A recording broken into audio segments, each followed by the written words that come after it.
లావుగా ఉన్నాను madam, pregnancy వస్తుందంటారా అని కామన్ గా అడిగే క్వశ్చన్.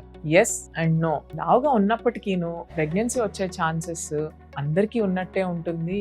ఎప్పుడంటే మీకు రెగ్యులర్ గా పీరియడ్స్ వస్తుంటే గనక. రెగ్యులర్ పీరియడ్స్ వస్తుంటే మనకి టైంకి అండం విడుదల అవుతున్నట్టు సూచన. ఇఫ్ రెగ్యులర్ పీరియడ్స్ కనుక ఉంటే గనక మీరు కూడా ప్రెగ్నెంట్ అయ్యే ఛాన్సెస్ అందరికీ ఉన్నట్టే ఉంటుంది. బట్ ఒకవేళ ప్రెగ్నెన్సీ ప్లాన్ చేసుకుంటున్నాము అన్నప్పుడు ఎంతో కొంత బరువు తగ్గి ప్రెగ్నెన్సీ ప్లాన్ చేసుకుంటే కనుక ప్రెగ్నెన్సీ అంతా హెల్తీగా ముందుకు సాగి యాడెడ్ కాంప్లికేషన్స్ అంటే డయాబెటీస్, హైపర్ టెన్షన్ ఇట్లాంటి ప్రాబ్లమ్స్ రాకుండా ప్రెగ్నెన్సీ హెల్తీగా కంటిన్యూ అయ్యే ఛాన్సెస్ ఉంటాయి. అలా కాకుండా హెరిడిటరీగానే అంటే చిన్నప్పటి నుంచినే ఈ ఊబకాయం అన్నది ఉండి అది కానీ రీసెంట్ గా పెరిగిన వెయిట్ కాకుండా అలా ఉన్న వాళ్ళు ప్రెగ్నెన్సీ వచ్చినప్పటికీ హెల్దీగానే ప్రెగ్నెన్సీ కంటిన్యూ అవ్వటం అన్నది కూడా చూస్తూ ఉంటాం. సో ముందుగానే తెలిసి కొంత బరువు తగ్గి ప్రెగ్నెన్సీ ప్లాన్ చేసుకోవటం అన్నది ఐడియల్.